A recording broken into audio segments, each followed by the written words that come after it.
大家好，我是42有13。在上一期我们了解了，在阿尔萨斯携天灾军团攻陷洛德伦都城之后，东部王国上的各个国家都采取了哪些行动。而本期视频我们将跟随天灾军团的视角，来看看他们是如何将自己的上级部门燃烧军团带到艾泽拉斯来的。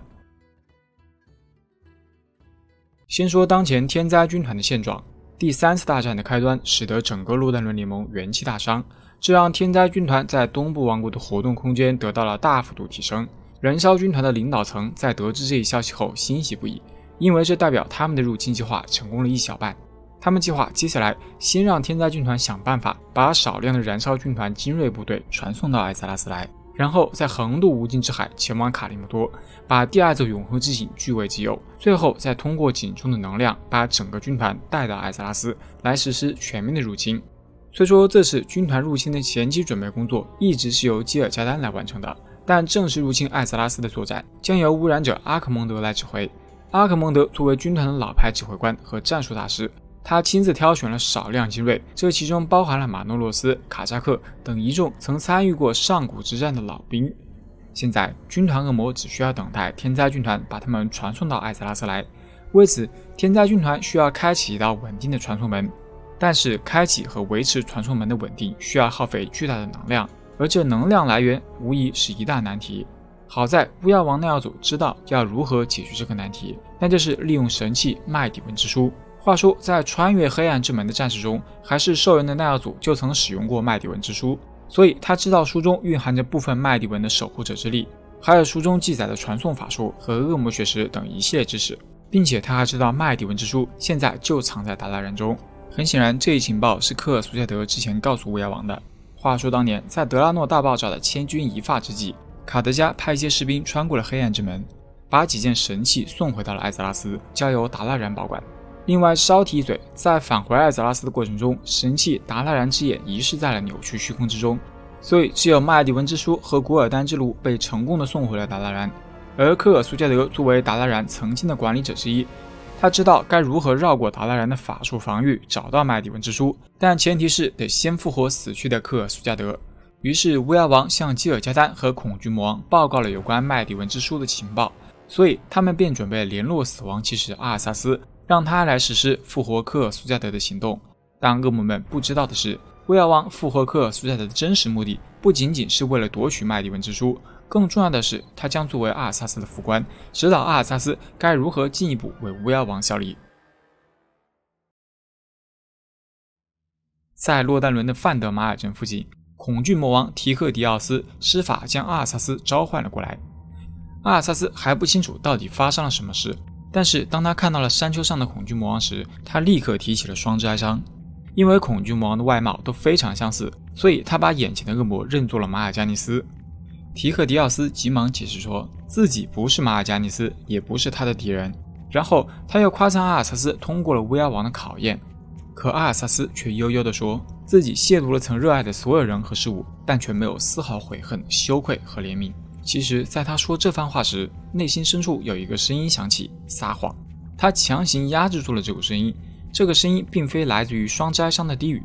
虽然在编年史和小说中没有提及声音的确切来源，但不难看出这应该就是阿尔萨斯心底那最后一丝的人性。提克迪奥斯没有注意到阿尔萨斯的内心活动，他指着阿尔萨斯手中的双之哀伤说，剑有窃取灵魂的能力，阿尔萨斯的灵魂就是剑的第一个牺牲品。然而阿尔萨斯早已不在乎自己的灵魂了，他直接问提克迪奥斯巫妖王到底有何打算。提克迪奥斯没有直说，只是让阿尔萨斯先召集隐藏在民众之中的诅咒教派成员，然后再对他下达进一步的指示。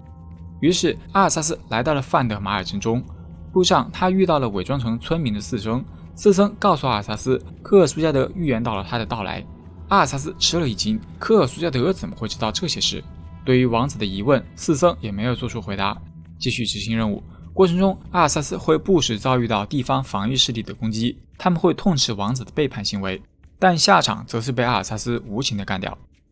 没用太久的功夫，阿尔萨斯就召集起了所有的四僧。提克迪奥斯很满意阿尔萨斯的表现，接着恶魔把复活科尔苏加德的任务告诉了阿尔萨斯，他需要阿尔萨斯前往安多哈尔找到科尔苏加德的尸体遗骸。阿尔萨斯对复活这位曾经的敌人没有任何抗拒，因为他只有一个念头，那就是为巫妖王效力。在上期的节目中曾讲过，光明使者乌瑟尔和幸存的白银之手圣骑士们聚集在安诺哈尔城中，他们是联盟在北方的主要防御力量。所以当阿尔萨斯来到安诺哈尔郊外时，他首先遇到了白银之手骑士团创立之初的5位圣骑士之一的格文拉德。格文拉德想要阿尔萨斯停止这疯狂的行为。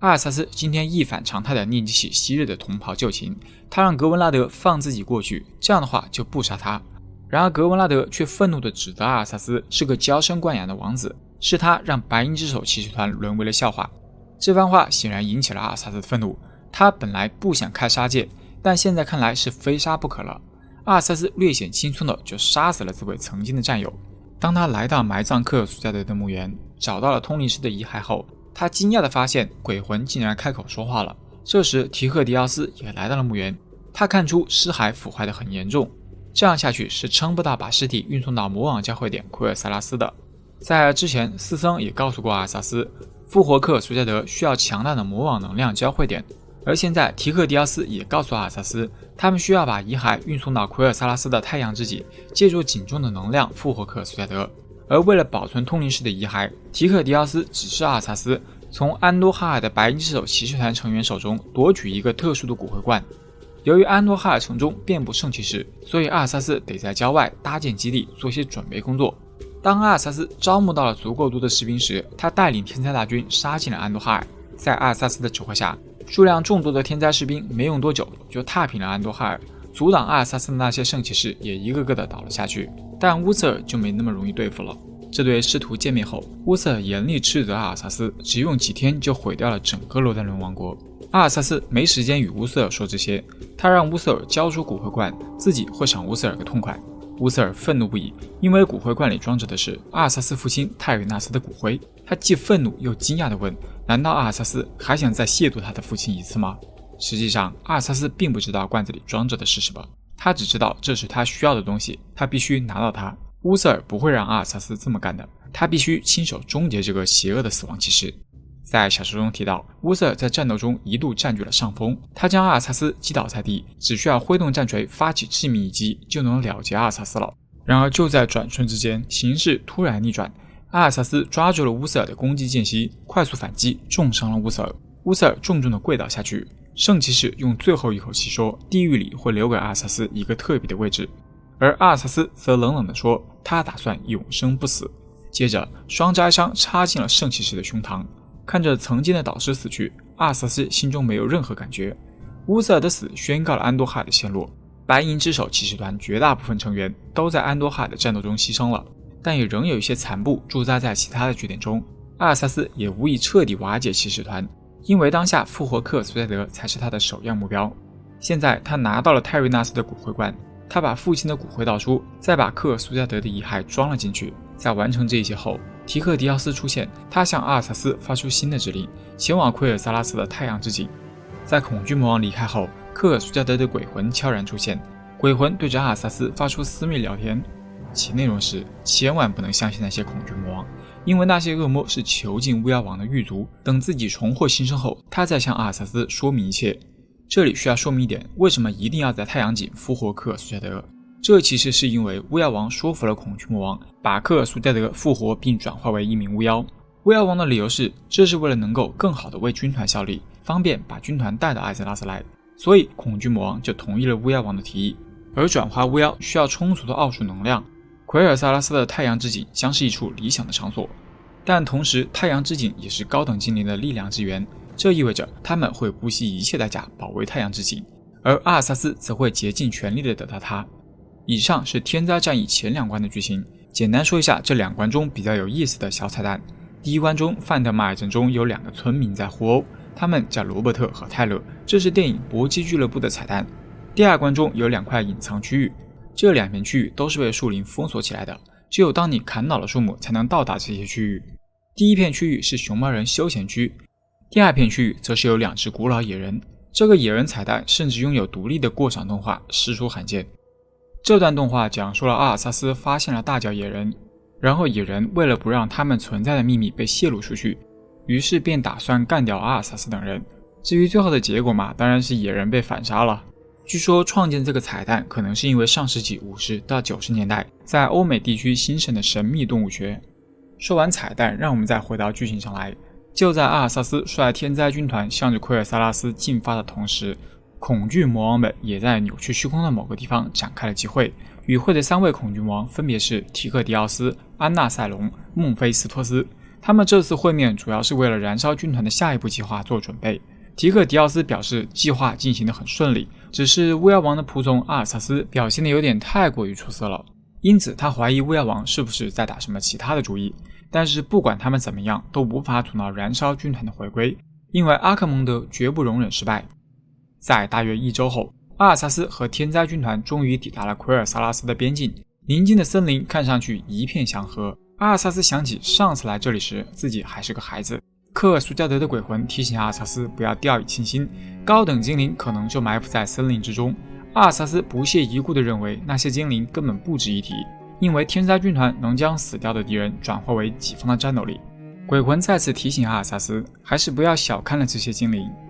为了能够攻入奎尔萨拉斯，天灾军团抓住了一个高等精灵，逼问对方王国入口的信息。谁知精灵拒绝透露其他信息，只说森林与魔法大门会保护他们的国度。阿尔萨斯认为那些森林与大门拦不住天灾大军的前进步伐。接下来他们用工程器械伐倒了森林，夷平了精灵的建筑，改建为天灾的大本营。他们要以此地为基地，向奎尔萨拉斯的精灵之门发起进攻。在向着精灵之门推进的路上，阿尔萨斯首次遇到了银月城的游侠将军希尔瓦纳斯风行者。风行者家族在高等精灵中有着崇高的地位。希尔瓦纳斯的姐妹分别是奥蕾利亚和温蕾萨，她与她的姐妹都在过去的战争中因为有着非凡的表现而受到褒奖。眼下希尔瓦纳斯带着他的远行者与阿尔萨斯打了个照面，游侠将军要求阿尔萨斯滚出他的国度，可阿尔萨斯岂会如他所愿，于是双方便展开了拉锯战。希尔瓦纳斯会经常带着部下来打游击战，而阿尔萨斯则在一边反击的同时继续用工程器械伐木开路。就如同阿尔萨斯所说的那样，高等精灵无法阻挡天灾大军的前进步伐。尽管远行者游侠骁勇善战，但他们还是难以抵挡天灾大军。在战斗中倒下的精灵都成为了敌人的战斗力。天灾军团所到之处只留下了死亡的痕迹。终于军团来到了精灵大门前，在工程器械的猛轰之下，再坚固的大门也被攻破了。希尔瓦纳斯见状只好带领游侠向第2道大门撤去。阿尔萨斯指挥天灾士兵继续朝银月城的方向挺进，他们一路上杀死了所有的阻挡者。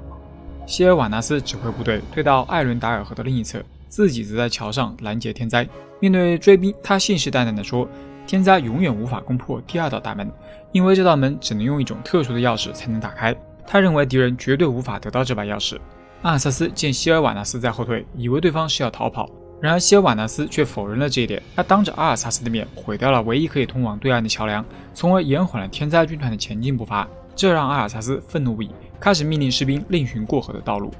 于是天灾大军便开始沿河岸探索。阿尔萨斯得到了地穴恶魔和中立地精飞艇的支援，在集结起一支强大的部队过后，天灾军团利用地精飞艇渡河，到达了离自己最近的高等精灵据点。这里需要补充一下，其实在小说中阿尔萨斯没有雇佣地精飞艇，而是用食尸鬼的身体搭建起一座桥梁，到达了河对岸。在抵达了精灵的据点后，天灾大军摧毁了精灵的建筑，找到了被藏起来的月亮水晶。科尔苏加特的鬼魂告诉阿尔萨斯，月亮水晶是打开精灵第2道大门钥匙中的其中一块组件，还需要设法找到另外2块水晶才行。没过多久，天灾大军又接连摧毁了另外2处高等精灵祭坛，集齐了所有的月亮水晶，组成了打开第2道大门的钥匙。说起来简单，但其实这一过程并不是那么一帆风顺的，因为希尔瓦纳斯会不断地派出游侠部队阻挡阿尔萨斯的前进步伐。希尔瓦纳斯高超的游击战术以及那一次次的袭击，都令阿尔萨斯的愤怒情绪进一步加深。只可惜天灾军团的数量要远胜精灵，希尔瓦纳斯也只能指挥部下不断的后撤。随着第2道精灵大门的打开，希尔瓦纳斯知道天灾军团抵达银月城已经是不可避免的了。现在他唯一能做的就是在城外布下最后一道阵线，为银月城的防御者争取时间。而在天灾军团这头，提克迪奥斯出现在了阿尔萨斯面前，他是来提醒死亡骑士，太阳之井作为高等精灵永恒的生命源泉，他们一定会拼死抵抗的。在提克迪奥斯走后，科尔苏加德的鬼魂缓缓现身，阿尔萨斯担心恐惧魔王起了疑心，鬼魂也同意阿尔萨斯的看法，并提出凡事都应该做好最坏的打算。进攻银月城的战斗就在眼前，他们必须稳扎稳打。天灾大军一步步地向着银月城推进，他们吞噬着路上的所有阻挡者。最后，当天灾兵临城下时，西耶瓦纳斯不得不与阿尔萨斯正面交手了。然而，多日来的苦战已经使得这位游侠将军疲惫不堪。阿尔萨斯在西耶瓦纳斯的招式中找到破绽，将其击倒在地。游侠将军让阿尔萨斯杀了他，给他个痛快。然而，阿尔萨斯并不打算轻易放过他，他用双摘伤刺进了对方的身体，剥离攫取了这位高等精灵的部分灵魂，将其变成了一名女妖。现在，西耶瓦纳斯的意志归巫妖王掌控了。无论他内心有多么渴望反抗，他都无法违抗巫妖王的意志。这也代表着他将被迫加入天灾军团，杀死那些他曾发誓要毕生守护的人民。接着，阿尔萨斯带着所有人冲进了银月城中，他们撕扯着都城的防御力量。在城中深处，他们遇到了高等精灵国王安纳斯特里亚逐日者以及高等精灵守卫，但这些精灵全都不是阿尔萨斯与天灾的对手。安纳斯特里亚深知他们打不过天灾，于是便传送撤离到了奎尔丹纳斯岛上，那里是太阳之井的所在地，保护奥数魔法源泉太阳之井才是他们最紧张的事。由于天灾军团没有船，所以精灵们认为亡灵要渡海还需要一段时间准备。然而他们想错了，当阿尔萨斯来到奎尔萨拉斯北岸时，他将双之哀伤进入了大海中，很快符文剑便冻结了整个海面，使天堑变为了通途。那之前那条河阿尔萨斯为什么不用这招？那我只能理解成是他新学的技能了。当阿尔萨斯与天灾军团来到奎尔丹纳斯岛后，精灵国王率高等精灵与天灾军团做起了最后的斗争。安纳斯特里亚虽然年事已高，但他也拥有强劲的战斗力，尤其是他手中的古老神器火之高兴，不是烈焰之击。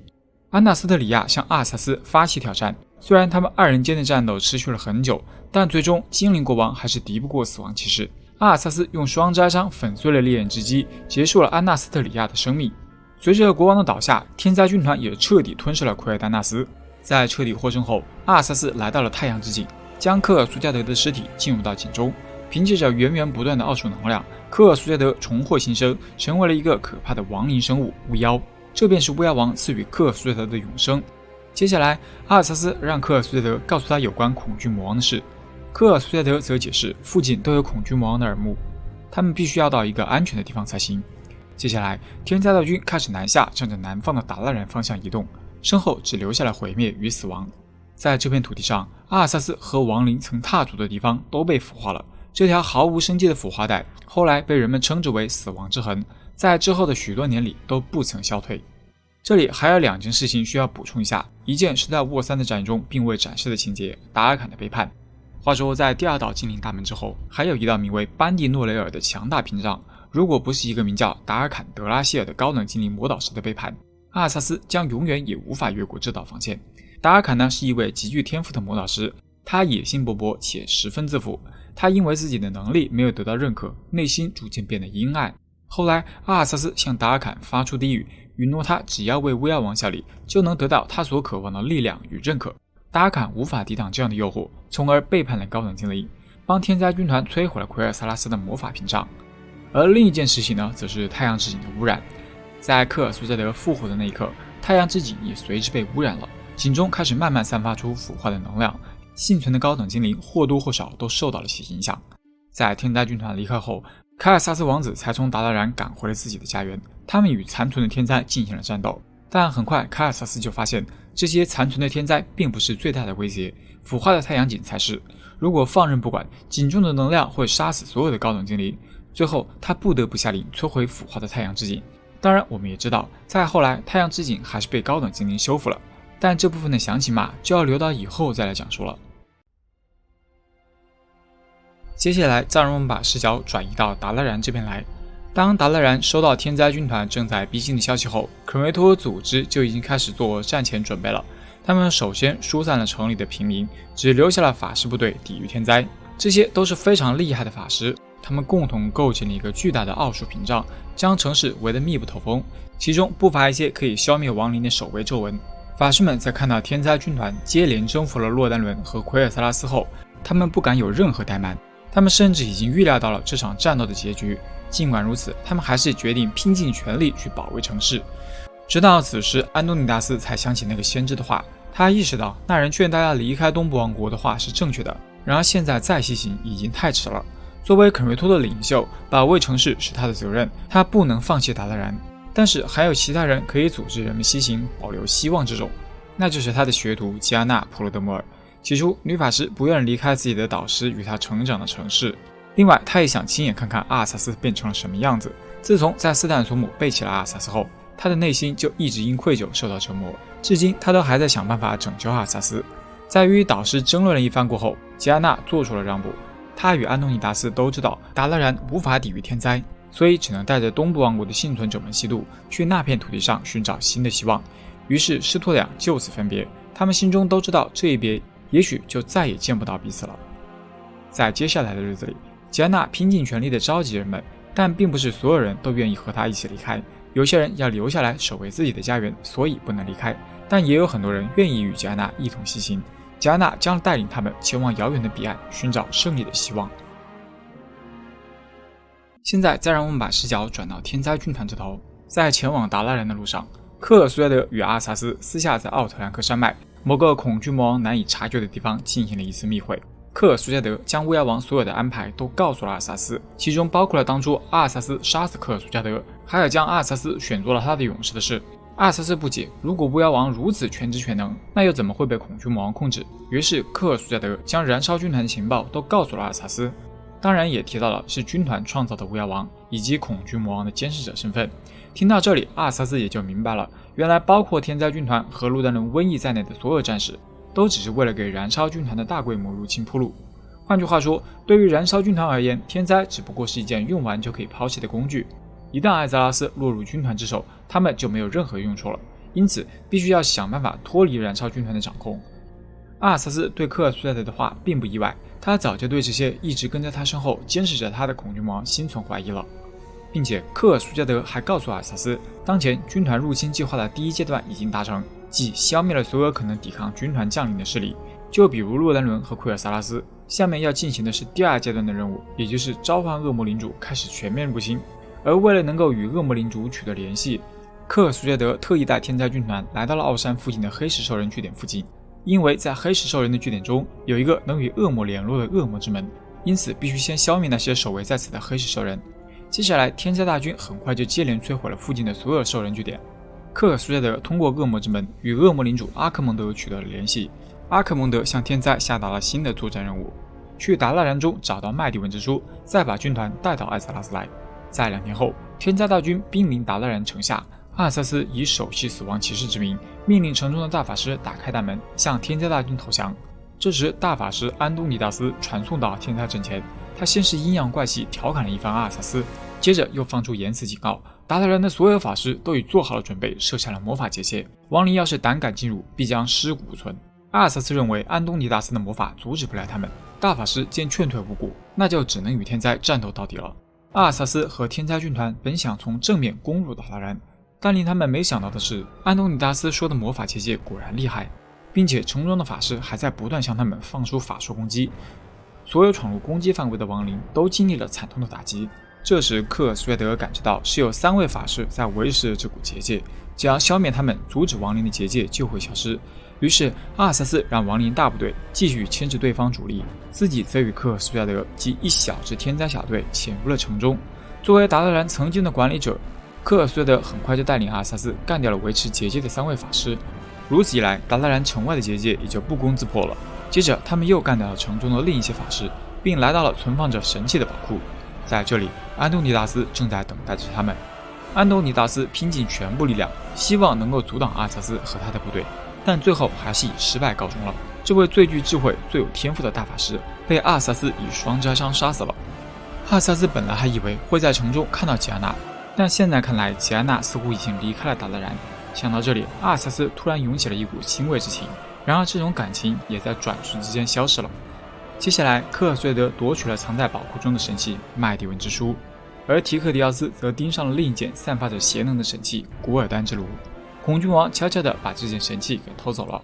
之后，阿尔萨斯命令天灾撤离了达拉然，退居至附近的山丘上。在这段时间内，阿尔萨斯按科尔苏亚德的要求布置好了召唤法阵，而科尔苏亚德也趁机通读了一遍麦迪文之书。他对书中所记载的各种知识感到大为惊叹，尤其是当中记载了丰富的恶魔血识，这令科尔苏亚德获益匪浅。正在巫妖感叹之时，提克迪奥斯立刻催促他开始召唤仪式。接着巫妖将书中的知识纳为己用，然后释放出书中所蕴含的残存的守护者能量，就由这股能量开始了召唤仪式。在仪式进行的时间内，联盟与肯瑞托联合起来，向天灾军团发起大规模进攻，想要夺回神器，但他们的多次攻击都被阿尔萨斯和天灾军团以及部分先行抵达艾泽拉斯的军团恶魔给抵挡了下来。终于，克尔苏瑞德完成了召唤仪式，大批的军团恶魔、深渊领主马诺诺斯、末日领主卡扎克以及军团指挥官阿克蒙德都穿过了克尔苏瑞德打开的裂隙，来到了艾泽拉斯。当阿克蒙德再次降临艾泽拉斯之后，他所要做的第一件事情就是摧毁达兰，因为这座城中有大量的法师存在，如果放任不管，必将成为祸患。他不允许这种事情的发生，于是他释放了一个强大的艾瑞达法术，引发了达拉兰城中潜藏的魔法能量，让整座城市轰然倒塌，化为了一片废墟。在这场灾难中，有许多法师都遇难了，但也仍有少数法师侥幸逃走并活了下来，其中就包括了罗尼。眼看当前最大的阻碍被清除，燃烧军团的先锋部队也成功抵达了艾泽拉斯。阿克蒙德认为他们已经不需要巫妖王了，于是并将天灾军团的指挥权交给了恐惧魔王。在做完了这一切后，恶魔就消失去准备下一阶段的作战了，只留下了手足无措的阿尔萨斯和在一旁劝慰死亡骑士的克尔苏瑞德。原来巫妖王早就预料到了燃烧军团会架空他们，所以他们也将以脱离军团的掌控为目标，来进行他们的下一步作战计划。到这里，天灾军团的气氛就暂告一段落，等他们再次登场时，就是在冰封王座的时候了。说实话，阿克蒙德比起吉尔加丹更加不信任巫妖王，所以才架空了巫妖王的指挥权。现在他指挥部队向洛德伦区域集结，去扫平在这片区域里最后的抵抗力量。同时，他还派马诺洛斯和提克迪奥斯先行前往卡利姆多，去为军团的到来扫清障碍。至此，天灾战役的剧情已经全部讲完。正如开篇所述，本期主要讲述了天灾军团是如何把上级部门燃烧军团带到艾泽拉斯来的这一过程。现在在东部王国上的故事暂告一段落，下期我们将跟随部落的视角来到神秘且古老的卡利姆多，看看在那里都会发生怎样的故事吧。好了，本期的节目就到这里，大家要记得多多点赞支持哦，你们的支持是我更新的最大动力。我是4213，我们下期再见。